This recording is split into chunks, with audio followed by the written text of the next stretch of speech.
ನಮಸ್ಕಾರ ವೀಕ್ಷಕರೇ, ನಾನು ನಿಮ್ಮ ಪ್ರೀತಿಯ ಶುಭ. ವೀಕ್ಷಕರೇ, ಎಲ್ಲರೂ ಹೇಗಿದ್ದೀರಾ? ಚೆನ್ನಾಗಿದ್ದೀರಾ ಅಂದ್ಕೊಂಡು ಇವತ್ತಿನ ನಮ್ಮ ವಿಡಿಯೋವೊಂದನ್ನು ಸ್ಟಾರ್ಟ್ ಮಾಡೋಣ. ಈ ಖಾತಾ ಬಗ್ಗೆ ಮಾತಾಡ್ತೀನಿ. ನೀವೆಲ್ಲ ತಮ್ಮನೇಲಿ ನೋಡಿರೋ ಹಾಗೆ ಈ ಖಾತಾ ಬಗ್ಗೆ ಮಾತಾಡೋಣ.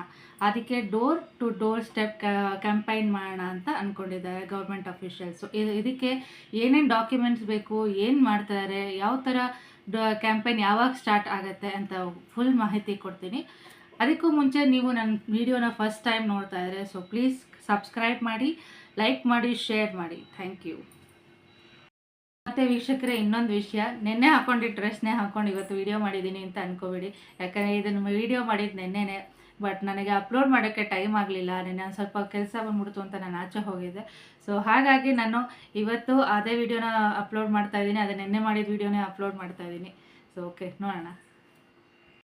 ವೀಕ್ಷಕರೇ, ನಾನು ಹೇಳ್ದಂಗೆ ಮನೆ ಮನೆಗೂ ಬಂದು ಈ ಖಾತಾ ಮಾಡಿಸ್ಕೊಡಿ ಅಂತ ಹೇಳ್ತಾ ಇದ್ದಾರೆ. ಇದು ಯಾವಾಗಿಂದ ಸ್ಟಾರ್ಟ್ ಆಗುತ್ತೆ ಅಂದರೆ ಇದೇ ವರ್ಷ ಜುಲೈ 1 ಸ್ಟಾರ್ಟ್ ಆಗಲಿದೆ. ಓಕೆ, ಸೊ ಇನ್ನೊಂದು 10 ದಿನ ಇದೆ probably. So July 1 door to door step campaign ಮಾಡಬೇಕು ಅಂತ ಅಂದ್ಕೊಂಡಿದ್ದಾರೆ. ಸೊ ಏನಕ್ಕೆ ಈ ಥರ ಮಾಡಬೇಕು ಅಂತ ಅಂದ್ಕೊಂಡಿದ್ದಾರೆ ಅಂದರೆ, ಕರೆಕ್ಟಾಗಿ ಟ್ಯಾಕ್ಸ್ ರೆಕಾರ್ಡ್ ಇಡೋಕ್ಕೆ, ಪ್ರೈವೇಟ್ ಪ್ರಾಪರ್ಟಿ ಓನರ್ಸ್ದು ಕರೆಕ್ಟಾಗಿ ಟ್ಯಾಕ್ಸ್ ರೆಕಾರ್ಡ್ ಇಡೋಕ್ಕೆ ಈ ಖಾತಾ ಮಾಡಿಸ್ಬೇಕು ಅಂತ ಕರ್ನಾಟಕ ಸರ್ಕಾರದವರು ರೆವೆನ್ಯೂ ಡಿಪಾರ್ಟ್ಮೆಂಟಿಂದ ಈ ಖಾತಾ ಮನೆ ಮನೆಗೂ ಬಂದು ಮಾಡಿಸೋಣ ಎಲ್ಲರದು ಅಂತ ಕ್ಯಾಂಪೈನ್ ಸ್ಟಾರ್ಟ್ ಮಾಡಿದ್ದಾರೆ.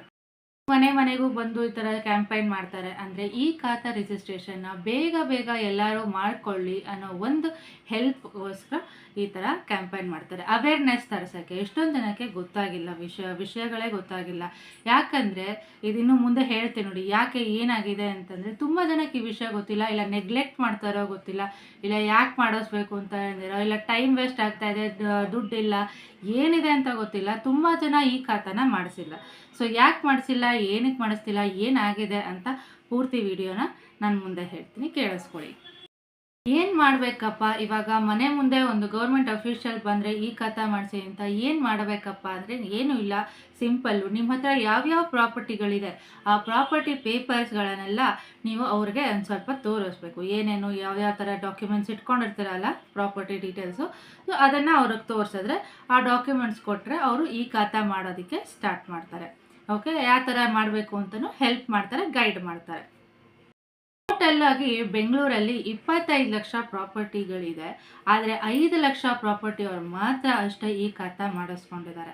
ಸೊ ಅದಕ್ಕೆ DCM ಆದ DK ಶಿವಕುಮಾರ್ ಅವರು ಇನ್ನೂ 20 ಲಕ್ಷ ಪ್ರಾಪರ್ಟಿಗಳು ಈ ಖಾತಾ ಮಾಡಿಸ್ಕೊಳ್ಳೇಬೇಕು, ಕಡ್ಡಾಯವಾಗಿ ಮಾಡಿಸ್ಕೋಬೇಕು ಅಂತ ಹೇಳಿದ್ದಾರೆ.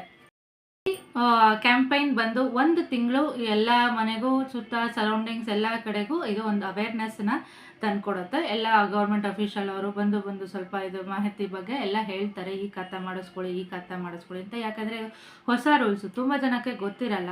ಅದಕ್ಕೆ ಕ್ಯಾಂಪೈನು ಇನ್ನೊಂದು ತಿಂಗಳಲ್ಲಿ ಸ್ಟಾರ್ಟ್ ಆಗುತ್ತೆ. ಆಲ್ಮೋಸ್ಟ್ 1 ತಿಂಗಳು ನಡೆಯುತ್ತೆ ಈ ಕ್ಯಾಂಪೈನು. ನಿಮ್ಮ ಮನೆ ಮುಂದೆನೂ ಬರಬಹುದು. ಮತ್ತು ಬಿ ಖಾತಾ ಬಗ್ಗೆ ಇನ್ನೂ DCM DK ಶಿವಕುಮಾರ್ ಅವರು ಇನ್ನೂ ಏನೂ ಮಾಹಿತಿ ಕೊಟ್ಟಿಲ್ಲ. ಅದು ಟೈಮ್ ಬಂದಾಗ ಹೇಳ್ತೀನಿ ಅಂತ ಮೀಡಿಯಾ ಮುಂದೆ ಹೇಳಿದ್ದಕ್ಕೆ ಬಿ ಖಾತಾ ಅವರು ಯೋಚನೆ ಮಾಡೋದು ಬೇಕಾಗಿಲ್ಲ. ಮತ್ತು ಇನ್ನೊಂದು ಗುಡ್ ನ್ಯೂಸ್ ಇದೆ ನೋಡಿ. ಇವಾಗ ಎಷ್ಟು ದಿನ ರೈಲ್ವೆ ಸ್ಟೇಷನಲ್ಲಿ ನೋಡ್ತಿದ್ರಿ ನಂದಿನಿ ಬೂತು, ಅಮೂಲ್ ಬೂತು, ಅದೇ ಥರ ಮೆಟ್ರೋ ಸ್ಟೇಷನ್ಗಳಲ್ಲೂ ನಂದಿನಿ ಬೂತು ಮತ್ತು ಅಮೂಲ್ ಬೂತ್ಗಳು ಓಪನ್ ಆಗಿದೆ. ಒಂದು 2-3 ಕಡೆ ಅಮೂಲ್ ಬೂತ್ಗಳು ಓಪನ್ ಆಗಿದೆ. ಮತ್ತು 8 ಜಾಗದಲ್ಲಿ ನಂದಿನಿ ಬೂತ್ ಅವರು ಓಪನ್ ಮಾಡ್ಕೊಂಡಿದ್ದಾರೆ. ಅವ್ರದ್ದು ಏನೇನು ಪ್ರಾಡಕ್ಟ್ಸ್ ಇರುತ್ತೆ ಎಲ್ಲ ಅಲ್ಲಿ ಸಿಗತ್ತೆ. ಟ್ರಾವೆಲ್ಸ್ಗೊಂದು ಒಳ್ಳೆಯ ಸುದ್ದಿ ಇದು. ಈ ಖಾತಾ ಯಾಕಪ್ಪ ಮಾಡಿಸ್ಬೇಕು, ನಮ್ಗೆ ಅದರಲ್ಲಿ ಏನಿದೆ ಅಂತ ಅನ್ನೋದಿದ್ರೆ ಒಂದು ಹೇಳ್ತೀನಿ ನೋಡಿ. ಅದರಲ್ಲಿ ಏನಕ್ಕೆ ಈ ಥರ ಮಾಡಿಸಿ ಅಂತ ಹೇಳ್ತಿದ್ದಾರೆ ಅಂದರೆ, ಸರಳವಾಗಿದೆ, ಒಂಥರ ಸರಳವಾಗಿರುತ್ತೆ ಡಾಕ್ಯುಮೆಂಟ್ಸ್ ಎಲ್ಲ, ಮತ್ತು ಸುರಕ್ಷಿತವಾಗಿರುತ್ತೆ, ಮತ್ತು ಇಲ್ಲೀಗಲ್ ಪ್ರಾಪರ್ಟೀಸ್ ಅನ್ನೋದು ಇರಲ್ಲ. ಎಲ್ಲ ಕಾನೂನುಬದ್ಧ ಆಸ್ತಿಗಳನ್ನೇ ಇಟ್ಕೋಬೋದು, ಯಾವುದು ಇಲ್ಲೀಗಲ್ ಅನ್ನೋದು ಇರಲ್ಲ. ಅದನ್ನು ಕಮ್ಮಿ ಮಾಡೋಕ್ಕೆ, ಇಲ್ಲೀಗಲ್ ಪ್ರಾಪರ್ಟೀಸ್ನೆಲ್ಲ ಕಮ್ಮಿ ಮಾಡೋಕ್ಕೆ ಅಂತಲೇ ಈ ಖಾತಾ ಮಾಡಿಸಿ ಅಂತ ಅಂದಿದ್ದಾರೆ. ಈ ಪ್ರಾಪರ್ಟಿ ಮಾಡೋದಕ್ಕೆ ಇವಾಗ EC ಖಂಡಿತವಾಗ್ಲೂ ಇರಲೇಬೇಕು ಅಂತ ಹೇಳ್ತಾ ಇದ್ದಾರೆ ಗೌರ್ಮೆಂಟ್ ಅವರು. ಸೊ EC ಅಂದರೆ ಋಣಾನುಭಾರ ಪ್ರಮಾಣ ಪತ್ರ ಅಂತ. ಇದು ಯಾಕೆ ಬೇಕು ಅಂತ ಕೇಳಿದ್ರೆ ಹೇಳ್ತೀನಿ ನೋಡಿ. EC ಯಾಕೆ ಬೇಕಂದರೆ, ಈ ಆಸ್ತಿ ಮೇಲೆ ಯಾವುದೇ ಥರ ಸಾಲ ಇಲ್ಲ, ಹಣಕಾಸಿನ ಬಾಕಿ ಇಲ್ಲ, ಮತ್ತು ಕಾನೂನು ತೊಂದರೆಗಳು ಯಾವುದೇ ಥರನೂ ಇಲ್ಲ, ಯಾವುದು ಇಲ್ಲಿಗಲ್ ಪ್ರಾಪರ್ಟಿ ಅಲ್ಲ, ಯಾವುದೇ ಥರ ಸಾಲನೂ ಮಾಡಿಲ್ಲ ಇದರಲ್ಲಿ ಅಂತ ಗೊತ್ತಾಗೋಕ್ಕೆ ಒಂದು EC ಅನ್ನೋದನ್ನು ನಾವು ಡಾಕ್ಯುಮೆಂಟ್ ಮಾಡಿಸ್ಕೋಬೇಕು. ಸಿ ತೊಗೊಳೋದು ಈಸಿ ಕೆಲಸ ಅಲ್ಲ, ತುಂಬಾ ಕಷ್ಟ ಇದೆ. ಇದು ಆಲ್ಮೋಸ್ಟ್ 4ರಿಂದ 5 ದಿನ ಬೇಕು, ಮತ್ತು 500ರಿಂದ 1000 ರೂಪಾಯಿ ಆಗುತ್ತೆ ಸಿ ಮಾಡಿಸ್ಕೋಬೇಕು ಅಂದರೆ. ಒಂದೊಂದು ಪ್ರಾಪರ್ಟಿಗೂ ಸಿ ಮಾಡಿಸ್ಕೋಬೇಕಂದ್ರೆ 500ರಿಂದ 1000 ರೂಪಾಯಿ ಆಗುತ್ತೆ. 4-5 ದಿನದಲ್ಲಿ ಬರುತ್ತೆ. ಸ್ವಲ್ಪ ತೊಂದರೆಗಳಿದೆ, ಏನೇನು ಅಂತ ಹೇಳ್ಕೊಂಡು ಹೋಗ್ತೀನಿ ನೋಡಿ. ಫಸ್ಟು ಡಾಕ್ಯುಮೆಂಟ್ ಏನಾದರೂ ಆರ್ಡ್ರಲ್ಲಿ ಇಲ್ಲ ಏನಾದರೂ ಮಿಸ್ ಆಗಿದೆ ಅಂದರೆ ತುಂಬ ಲೇಟ್ ಆಗ್ತಾ ಇದೆ. ಸಿ ಬರೋದು ತುಂಬ ಲೇಟ್ ಆಗ್ತಿದೆ. ಕಾರ್ಪೊರೇಷನ್ ಅವರು ಪ್ರತಿದಿನ ಹೊಸ ಡಾಕ್ಯುಮೆಂಟ್ಸ್ ಕೇಳ್ತಾ ಇದ್ದಾರೆ. ಸಿ ಮಾಡಿಸ್ಕೊಡೋಕ್ಕೆ ಬೇರೆ ಥರ ಡಾಕ್ಯುಮೆಂಟ್ಸ್ ಕೇಳ್ತಾರೆ. ಇದರಿಂದ ತುಂಬ ಟೈಮ್ ವೇಸ್ಟು ಮತ್ತು ಮನಿನೂ ವೇಸ್ಟ್ ಆಗ್ತದೆ. ಯಾಕಂದರೆ ಒಂದೊಂದು ಜೆರಾಕ್ಸ್ ಮಾಡಿಸ್ಕೊಡ್ಬೇಕು ಅವ್ರಿಗೆ ಅಂದರೆ ತುಂಬ ಟೈಮ್ ವೇಸ್ಟ್ ಆಗ್ತಿದೆ ತುಂಬ ಜನಕ್ಕೆ. ಮತ್ತು ತುಂಬ ಜನಕ್ಕೆ ಈ ಖಾತಾಗೂ ಸಿಗೂ ಏನು ಲಿಂಕ್ ಇದೆ, ಏನು ಸಂಬಂಧ, ಏನಕ್ಕೆ ಈ ಥರ ಮಾಡಿಸ್ತಾರೆ ಅಂತ ಇನ್ಫಾರ್ಮೇಷನ್ ಇನ್ನೂ ಕ್ಲಿಯರಾಗಿ ಗೊತ್ತಾಗಿಲ್ಲ. ಇದೊಂಥರ ತೊಂದರೆ ಆಗಿದೆ. ಮತ್ತು ಇದು ನೋಡಿ, ಹುಬ್ಬಳ್ಳಿ ಮತ್ತು ಧಾರವಾಡದಲ್ಲಿ ಬೇಡದಿರೋ ಏನೇನೋ ಅನ್ನೆಸೆಸರಿ ಪತ್ರಗಳನ್ನೆಲ್ಲ ಕೇಳ್ತಾ ಇದ್ದಾರೆ, ಡಾಕ್ಯುಮೆಂಟ್ಸ್ನೆಲ್ಲ ಕೇಳ್ತಾ ಇದ್ದಾರೆ. ಏನಕ್ಕೆ ಕೇಳ್ತಾರೆ ಅಂತ ಗೊತ್ತಿಲ್ಲ.